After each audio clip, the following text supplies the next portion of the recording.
عزتمندو مسلمانانو د سعودي واکدارانو یو ځلې بیا خپل ځان وښود، خپل عمل یې وښود، خپل تربیت یې وښود، خپل نشونما یې وښودله او په عظیم جماعت تبلیغي جماعت باندې پابندي ولګوله، عالمي تحریک باندې د اسلام پابندي. ولې؟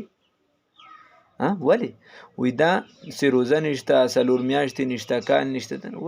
نو دا خو د اصلاح دپاره څه څیزونه دي، او که دا نشته نو په مدینه منوره کې، په مکه معظمه کې د سعودي په پاکه خاوره باندې د ډمو د ډمانو، د هالیوډ او د بالیوډ د ټولې دنیا د کنجران چې تاسو راغونډ کړي 3 ورځې فیسټیولې کوي، فلمونه چلوي، دا شته.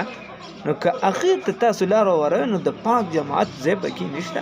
دا خو د اتحاد او اتفاق خبره کوي چې کوم ټیم د اډمان تاسو ګډوي، د اډمانو له یو اډونه ورکوي په مکه معظمه کې، هغه ټیم د مفتی اعظم چرته تلي، هغه ټیم د مذهبي خلک چرته تلي. نو الله رب العزت موږ ته حقیقت کې پوهه را نصیب